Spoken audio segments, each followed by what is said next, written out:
বিধানসভা ভোট যত এগিয়ে আসছে ততই বদলাচ্ছে রাজনৈতিক সমীকরণ। এবার ইটাহারের প্রতিরাজপুর অঞ্চলে বড়সড় ভাঙন। বিজেপি ও তৃণমূল ছেড়ে একাধিক পরিবার সরাসরি জাতীয় কংগ্রেসে যোগদান করলো।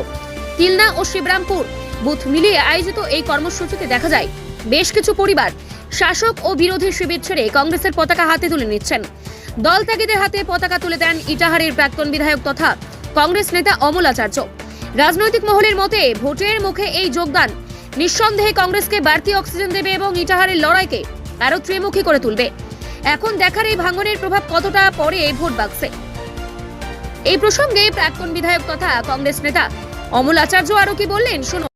অঞ্চলে আজকে প্রথমে তিল্লা বুথে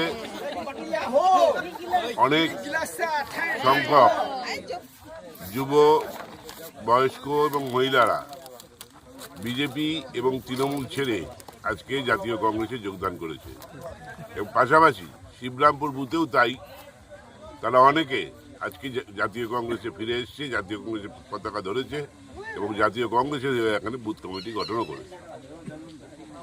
ইটাহার থেকে নিজস্ব প্রতিনিধি রিপোর্টার বঙ্গ সংবাদ। আমরা সুনামের সাথে সকলে রায়গঞ্জবাসীকে সুস্বাদু খাবার সবসময় পরিবেশন করার চেষ্টা করেছি এবং আপনারাও সবসময় আমাদেরকে আশীর্বাদ করেছেন। এইভাবে আমরা আরেকটা আউটলেট খুলতে চলেছি মোহনবাটির আশেপাশে, সেখানে আপনারা অবশ্যই আসবেন। এখনো আমরা নাম বা ডেট ঠিক করিনি, নাম মোটামুটি ঠিক করেছি সোল রেস্টুরেন্ট। সেটা আপনারা এসে আমাদেরকে সবাইকে আশীর্বাদ করবেন এবং আপনাদেরকে ওপেনিং ডেট জানিয়ে দেওয়া হবে খুব তাড়াতাড়ি।